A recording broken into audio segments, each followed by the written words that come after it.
Today I'm going to do a video about some tips when you make the clay charms, like how to remove dust or how to glaze and just stuff like that might be helpful to you if you want to make or sell polymer clay products. First I'm gonna go over the tools that I need. So first, a mini weight. It's always very helpful if you're going to make things consistently. Then you'll need some Q-tips. I have a few different sizes, but the normal ones also work. These smaller ones are great for cleaning places that are harder to reach with the bigger ones, since my creations are normally quite small. And you'll need some rubbing alcohol to clean off the dust. This is not necessary, but I like to use a metal lid to place my clay creations on, because then I don't have to transfer it when baking. I can just bake it right on the lid. You also need a pasta machine. You'll need a few round cutters. These are my smaller round cutters that I use. I don't really use the big ones. These are the ones I use more. You'll need a knife, some silicone tools. These are optional. If you don't have them, it's okay too. These round tools, I normally only use these two for all of my creations. You really don't need a lot. Some clean brushes that you use to apply dry pastels on or just to get off any dust. And this tool here. I'm not sure what they're called, but it looks like this. I'm sure you can find this if you search clay tools. I also use dry pastel to paint and color the clay. Any dry pastel work, it doesn't have to be this brand. I like keeping my dry pastels in these small containers. They don't get a lot of dust inside if you keep it inside here. And they're just a lot easier to take out if you only need one color instead of the whole thing. I also have a small container of cornstarch. These are helpful if you need to make a lot thinner pieces with the pasta machine. If you're gonna make the clay thinner, then it's gonna be more sticky and fragile. So it helps to dust a bit of cornstarch on there before you put it through the pasta machine. I also use a tweezer sometimes to remove dust, so that can be handy to have. An empty container that you can place your clay onto while you sculpt. It's just easier to hold. Some razor blades for cutting. You also need a glass plate, like the ones that I have here, so that the clay doesn't stick to the table, and it's also easier to clean the dust off. This is also totally optional, but you can also use a liquid clay for gluing to pieces. But again, it's not totally necessary. I rarely use this. Some acrylic blocks. If you're gonna make them into a ball, these are very handy to have. It makes it easier to shape, and it also makes it so that it won't get as much dust inside. You also need some eye pins. I have these that are 2 centimeters long. You can also use 4 centimeters. It depends on how big your charms are. I don't really use them in the final product. They're only for holding on to the clay pins when I glaze. Afterwards, you'll see what I mean. It's also nice to have some toothpicks. I sometimes use these to paint because they can get really fine strokes. I also use toothpicks to mix paint sometimes. I have some cotton pads here too, because they're quite handy in cleaning up the tools and table and glass after I'm done sculpting the clay. Again, another optional thing, but I think it's still quite important, is that you have a good lighting when you sculpt. I also always keep a piece of scrap clay while I sculpt to get off any dust before I touch the pieces. I also like to keep a flat piece here for when I use dry pastels, or if I were to use any type of brush. I normally like to tap here to get any bit of dust that might be on there off first. I also use this lid quite a lot. It's just a container lid that I have, and I put tape over here so that it won't react with the clay, because most plastic will react with the polymer clay. I use it to make really thin stripes of the polymer clay. Like, I can get the polymer clay to be very thin with this. And the reason I like using this instead of a acrylic block is because it's a lot lighter. If you're gonna make some really thin lines with the polymer clay, you have to be very gentle when you make it. It's just easier to use this lid, but it's totally optional. I also have this razor blade for cutting longer pieces, but I rarely use this, but you might find it handy to have. These are the two I'm gonna make today. Now I'm gonna start sculpting. The first thing I do is always pouring in the rubbing alcohol.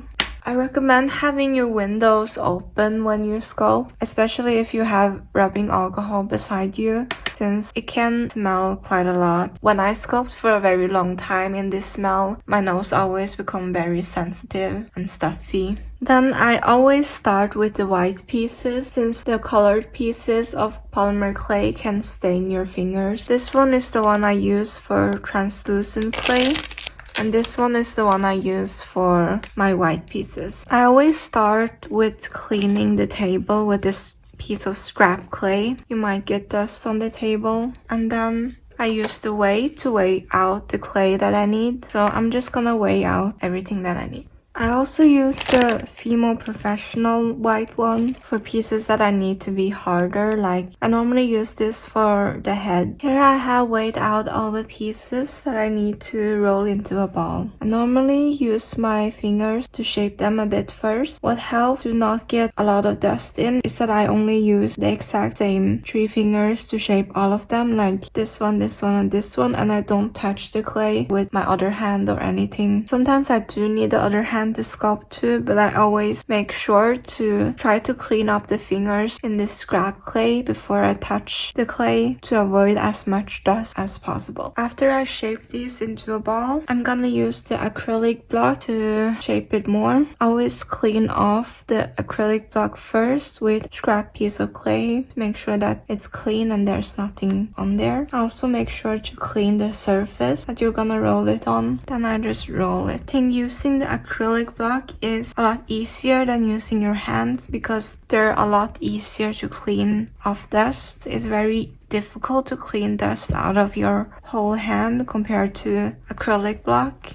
So that's why I prefer using this instead of my hand to roll. Then use my 3 fingers to shape it a bit more and just keep on rolling until you're satisfied with the ball shape. For the smaller balls, I prefer to use a smaller acrylic block because it's way easier that way. It's harder to roll into a ball if you use too much force and strength. So don't use too much strength when you roll them. Now I'm done rolling them into balls. Now it's time to clean them. I use the rubbing alcohol and a Q-tip. I dip the Q-tip in and then clean it. Cleaning the clay is definitely my least favorite step. It's always very tedious and time consuming. Now I'm done cleaning the ball. I can start putting it onto the metal lid. I'm gonna use this circle tool to make the hole for the eyes. I always clean the tools on this scrap clay before touching the clay that I'm sculpting on. Here's how it looks. I'm gonna do the same with the bigger ball. Before I make the eyes, I always try to find the center of the ball first. If you find the clay too soft to work with, you can always start sculpting other things and let the clay set on the table for a while before working on it again, because as it sits it will harden slightly. But if it's still too soft for you to work with, you can also put it in the refrigerator or freezer to make the clay a bit firmer, because temperature also plays a role in how firm or soft the clay is. I like to shape things on top of my hand instead of on a form because it's way easier to get it off afterwards. Like I just shape the hat on top of my knuckles and it makes it easier to take off. It just comes right off like this. And you have a little indent that you can put on top of the head.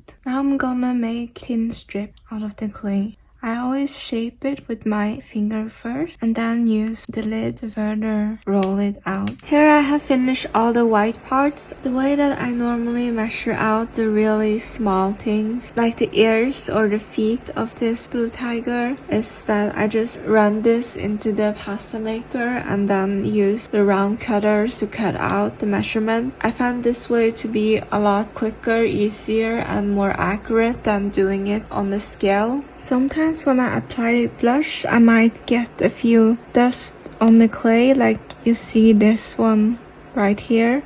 And you can take it off with a clean brush. You just flip it off. Now I'm gonna show you how to make super thin lines. So you take a really small piece, like whatever you think is small, take it even smaller. Like even this is probably too much. I probably cut this in half, about this size. You really don't need a lot. And then you just roll it first with your fingers, and then you use this lid, very gently roll it, like applying almost no pressure into it, just the most gentle you can, like almost don't even press down. And there you have it, a very thin line with the clay. Here I made the mouth out of the thin lines that I made. I like to put on the mouth before the eyes because it's easier to center it that way. Because sometimes when I put on the eyes first, it's very hard to get the mouth to be exactly centered. I also did the same with the chicken. I put on the beak first. Also, I like to apply the blush before I put in the eyes because sometimes the blush can color the eyes too and make the eye color a lot less vibrant. That's why I like to put on the blush before the eyes. And if you make a mistake with the blush, you can always take it off more easily compared to if you had the eyes inside. Then it's gonna be really hard. Take off the blush and redo it if you make a mistake. For the eyes, the way that I can make the eyes even is put the clay through the pasta machine, and then I use the smallest round cutter that I have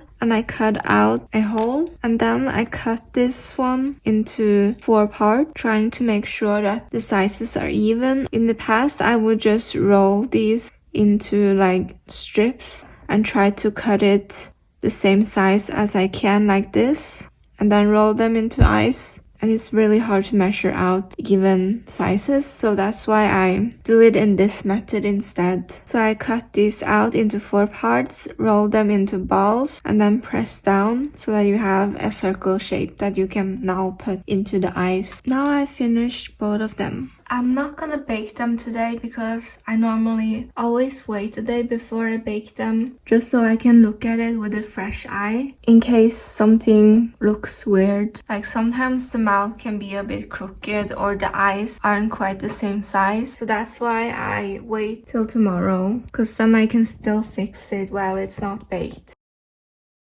Today is day 2 and I'm now baking the charms at 100 degrees Celsius for 30 minutes.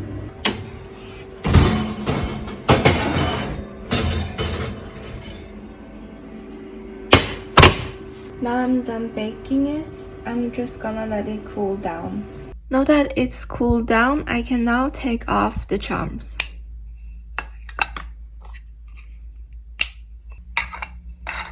They should come off the lid pretty easily. The next step is to sand it down and prepare it for glazing.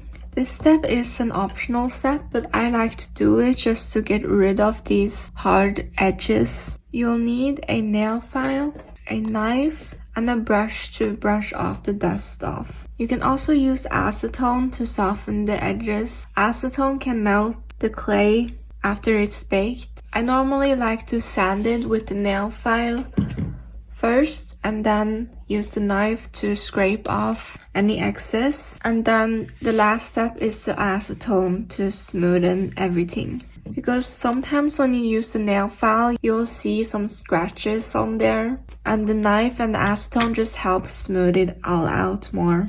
Right now I'm outside. I like to do this step outside because the dust can be quite messy. I can't really use the file on this duck, so I'm just going to use the knife. Now I'm done filing these charms.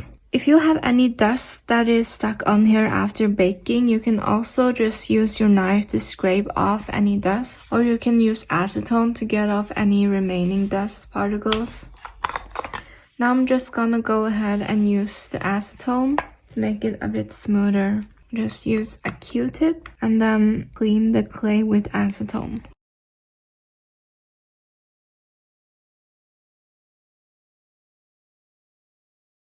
Now that that's done, the next step is to paint the charms. This little duck doesn't need any painting, so I'm just gonna put it to the side. This blue tiger will need painting on the side with the flowers. The reason why I painted at this step instead of earlier is because when you file it, there's gonna be a lot of dust stuck into the paint, which is really annoying. So that's why it's just easier to do it after you are done filed and everything. These are the two brands of acrylic paint I'm using. This first one is Amsterdam, and the other one I just found at the craft store. I'm not really sure what the brand is called. Maybe it's Pigment, but I don't think the brand of acrylic paint matters that much. I normally keep my paints in this old cream container that I have.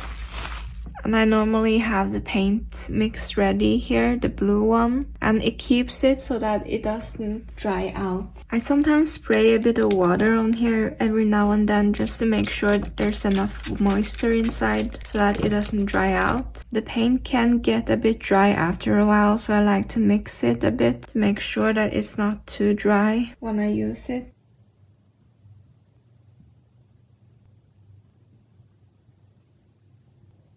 After I've done painting, I normally let it sit for an hour so that it can dry before I start glazing it. The way that I glaze things is using the special handle that I made. And I basically just take out the pin and insert this handle. It makes it easier to hold when I glaze. The way that I make the handle is I take a scrap piece of clay that I have. I roll them into balls and then I roll them into a cone shape like this. And then I take a longer pin that I have here, insert it into the clay like this, and then I shape it so that it's now inside the clay. And then I bake this. After I baked it, for example, this one is already baked one, I will take a piece of unbaked clay and then I will put it around the handle like this. It makes it so that it can stand up. Everyone has their own way of glazing, but this is just the way that I like to do it. Now it's time for glazing. I like to use a completely different glass plate for when I'm glazing. Here's the glass plate that I use for making clay. And this one is the one I use for glazing. Because it's gonna have a very strong smell. And I like to smell the UV resin as little as possible. After glazing, I always put this outside so that it can minimize the smell of the UV resin. For glazing with UV resin, you'll need a small nail lamp. I normally use a small gel lamp here. And I have this cream container that I put here so that it can go a bit higher so that I can fit this inside, or else it's not gonna have the space to go in. I like to keep some cotton buds and toothpicks here in case if I need it. I also like to keep a glass of rubbing alcohol nearby in case of spillage of the resin, like I can quickly clean it up if it were to spill, and a few cotton pads on the side too. I also have a bigger UV light right here for more powerful cure. The reason why I have this bigger UV light is because sometimes the smaller one just takes longer to cure and it also can't fit that many pieces. This one I can do multiple pieces at once. And the reason I use this smaller UV lamp is because the bigger one, although it's more powerful, it also heats up really quickly. And this one doesn't heat up that much and it can cure it just enough so that the resin doesn't move. In the past, I thought that the bigger and more powerful UV light is the best choice for resin, but recently I found out that 36 watt is the best strength for curing resin. Some type of lights can have an effect on the UV resin and cure it, so you should do a test with your lamp to see if your resin reacts to the lamp or not. The brand of UV resin that I'm using is the Diction New Formula UV resin. I normally keep my resin inside this old candle container because it minimizes the smell. Inside here I have a silicone container that I keep my resin in. I normally pour the resin inside here and dip the pieces in. I like to use the silicone one because it's easier to clean and you can reuse this multiple times. I also like to have a towel so that I can cover the UV lamp while it cures. It's better that it's covered since if I were to work on other pieces, the light won't be affecting the pieces that I'm working on. I have this nail polish brush that I use on the resin, because then I don't have to clean the brush each time I'm done using it. I found this brush on Amazon. I don't know if they sell it anymore, but any empty gel polish brush will work. You should know that the UV resin is toxic, so you shouldn't smell it. That's why it's important that you work in a well-ventilated area. So open your windows, put on a gas mask, and also put on gloves to stay protected from it. When you work on the resin, you should do it in a place where there's no daylight or sunlight, because the UV resin will cure when exposed to daylight or sunlight. You should try to keep your table relatively clean so that your resin won't spill on other things. Also, before I start glazing, I'll always use a brush to brush off any dust that might be on the charm first to make sure that it's clean. So I'm just going to dip the charm into the resin.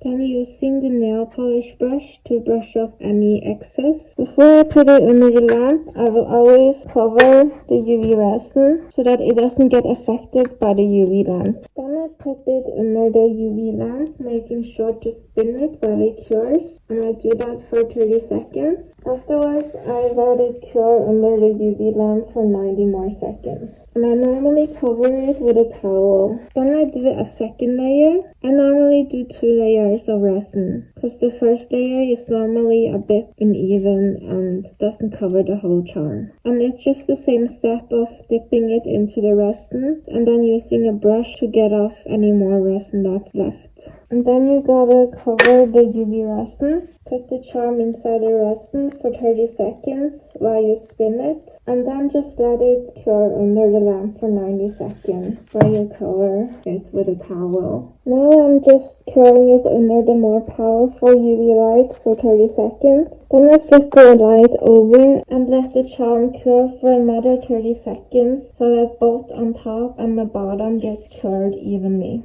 Sometimes I end up getting a lot of bubbles inside the UV resin. It's not too bad this time since I'm only working with 2 pieces. Normally I'm working with 10 pieces. And it ends up getting a lot of air bubbles inside here. If that happens, I'll just take a break and wait an hour until the air bubbles disappears to continue glazing.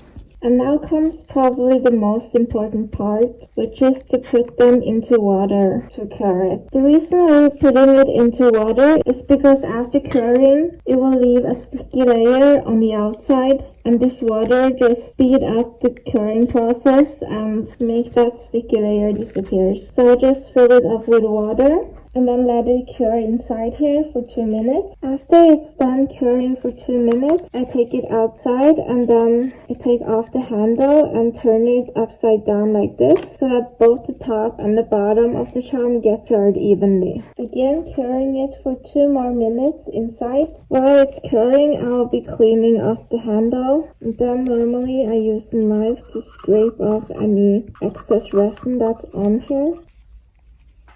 And that's how I clean it.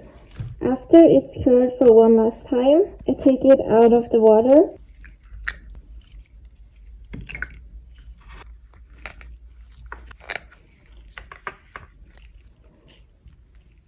And then I let it dry in front of a window for at least 2 days before I touch them again. If you were to touch them again, please wear gloves to avoid any finger marks, because it normally takes at least 1 to 2 days, depending on how much sunlight there is, for the resin to be fully hardened. I normally store my resin and the tools for resin inside this airtight container, inside a dark place, so that it doesn't get any light or smell out, because again, the smell of it is toxic, so you should avoid the smell as much as you can. I put the glass plate that I used for the resin outside to dry. I've been wanting to sell enamel pins for a while now, and today they finally arrived. This is a collaboration with a company called Ckeck. They make a lot of different labels and pins. I normally don't accept collaborations, but I've been thinking about making my own enamel pins for a while now, and when they reached out to me, it was just a perfect timing. I've been very hesitant on buying enamel pins because there's always a risk that the quality would be bad and you can't really take it back when you buy them in bulk. But this company has a really good review. The quality is good, and what I really like about them is that you can choose your own colors. They have this chart on their website where you can choose the colors yourself, or they can also choose for you if you want. The person that I talked to was very nice and easy to talk to, and overall it has been a very pleasant experience to work with them. I will leave the link of their website in the bio. If you've also been thinking about making your own enamel pins, please check them out. Now is the last step of the process, which is putting in the eye pin for these. I use these screw eye pins instead of these normal ones because I had one customer message me about this pin falling out, so I switched to one of these more secure ones. The screw eye pin is also a lot stronger than the normal ones. I had another customer message me about the top of this breaking, so these ones I've never had any problems with. These are just stronger and more secure, so that's why I prefer using these over these ones. So the way that I put in the eye pin is I use a knife, and I put the knife in and then I twist it around to make the opening a bit bigger so that it's easier to get the screw eye pin inside. I also use a brush to brush off any dust that comes with it. And I also cut out excess product that's on the edge here. And then I put in the eye pin. Sometimes it's not always easy to know how big you need the hole to be. Sometimes it's too small and I end up having to widen it a bit. Like this, it's inside. And here I went ahead and did it for the little duck as well. This blue tiger did end up having quite a lot of imperfections to it, like for example this mark here with the clay, and I also ended up getting a tiny piece of dust inside over here and on here. Even though I try my best to not get dust inside, but sometimes I still end up getting dust inside and having a few imperfections because it is a handmade product after all. It is listed in my product's description that you might get maybe 1 or 2 tiny pieces of dust inside the product sometimes. Since it's a handmade product, it's not going to be perfect. I used to be really stressed when this happened, but you know, I have this info in the product's description, so the customer normally will expect that it might get dust inside. So it's not like I'm lying to them or giving them a worse product than what they're expecting. It doesn't happen very often that I get dust inside. Maybe like 1/4 of the products I sell have dust and the rest is completely clean. But you know, I'm only human and things like this happen sometimes, and I try to not be too hard on myself when stuff like this happens. Like if it's something that the customer really complain about and feel like they get scammed because of this, I don't mind refunding them the order at all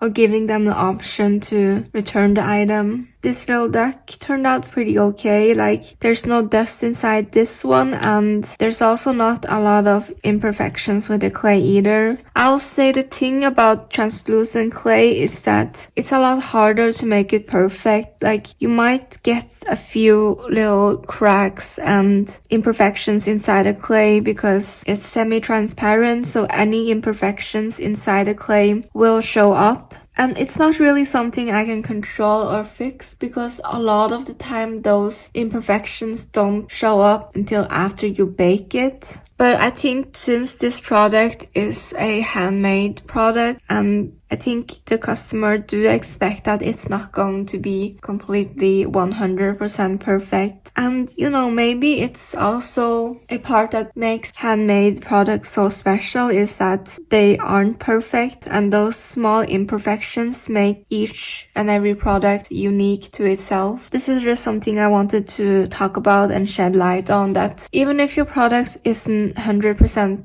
perfect, like you can always write it in the description of your product to let the customer aware that this is a handmade product, so it's not going to be perfect and there's going to be small imperfections in there sometimes. And also, don't be too hard on yourself even if your product isn't 100% perfect, because you're only human and these imperfections happen. I think the product is still really cute despite all of these imperfections. So after I added the eye pin inside, I like to use a bit of super glue that I have here to put it around the eye pin so it sits more securely. And I normally just dab a little bit of super glue here and then use a toothpick and then put the glue around the pin. Here I put the charms in front of a window to dry for 1 day.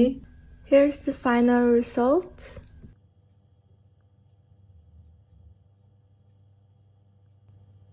I hope this video can be helpful for you.